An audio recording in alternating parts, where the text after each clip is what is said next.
Hello दोस्तों, स्वागत है आपका मोरल हिंदी कहानी में। मेरे चैनल को लाइक, सब्सक्राइब, शेयर और कमेंट्स करें। मैं आपके लिए ऐसी कहानियां लाता रहूंगा।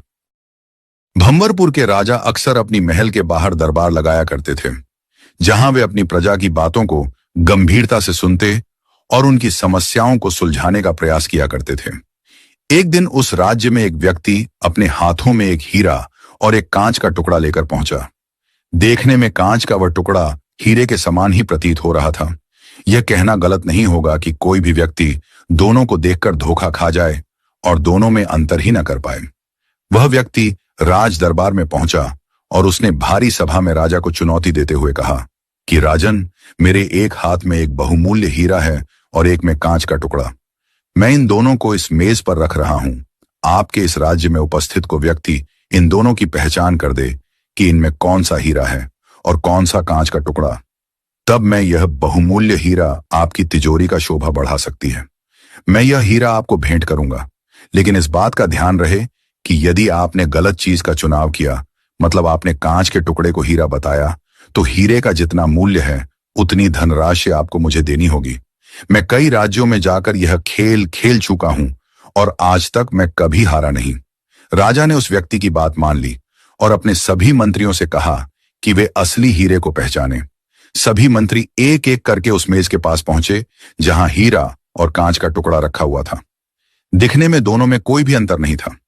कोई भी मंत्री असली हीरे की पहचान नहीं कर पाया और उन सब के मन में यही डर था कि यदि वे कांच के टुकड़े को असली हीरा बता दें, तब राजा को उस हीरे के मूल्य की राशि भुगतान करनी होगी। किसी को समझ नहीं आ रहा था क्या किया जाए। एक तरह से राजा की हार हो रही थी, राजा भी समझ नहीं पा रहा था। तभी राज दरबार में उपस्थित प्रजा समूह से एक आवाज आई, राजन, कृपया मुझे भी प्रयास करने दें। आवाज एक बूढ़े अंधे व्यक्ति की थी जो बचपन से नेत्रहीन था। सबको लगा कि इतने बुद्धिमान मंत्रियों से कुछ नहीं हुआ तो एक बूढ़ा व्यक्ति क्या कर लेगा, लेकिन राजा के पास और कोई रास्ता भी नहीं था। बूढ़े व्यक्ति को सहज सम्मान उस मेज के पास ले जाया गया। उसने दोनों ही वस्तुओं को छुआ और एक झटके में बता दिया कि कौन सा असली हीरा है और कौन बस कांच का टुकड़ा। बूढ़े अंधे व्यक्ति ने असली हीरे की पहचान कर ली। वह व्यक्ति भी चौंक गया जो इस शर्त के साथ हीरा लेकर आया था। अब हीरे को तिजोरी में रखने की तैयारी शुरू होने लगी। बूढ़े बाबा की जय जयकार होने लगी। इसी बीच राजा उस बूढ़े व्यक्ति के पास पहुंचे और उनसे पूछा कि आपने एक झटके में ही असली हीरे की पहचान कैसे कर ली। बूढ़े बाबा बोले, राजन, मैं बचपन से अंधा हूं। मुझे किसी की चमक तो पता नहीं चली, लेकिन जब मैंने दोनों को छुआ तो इतनी धूप में भी हीरा बहुत ठंडा था और कांच का वह टुकड़ा धूप से तप रहा था और बहुत गर्म था। आपके मंत्रियों ने बस दोनों की चमक देखी, लेकिन उन्होंने असली हीरे का गुण नहीं देखा। असली हीरा हर परिस्थिति में ठंडा होता है। राजा को अपना उत्तर मिल चुका था। दोस्तों, इस छोटी सी प्रेरणादायक हिंदी कहानी से हमें यह सीख मिलती है कि हर व्यक्ति में दो तरह के गुण पाए जाते हैं, ठीक उस हीरे की तरह और कांच के उस टुकड़े की तरह।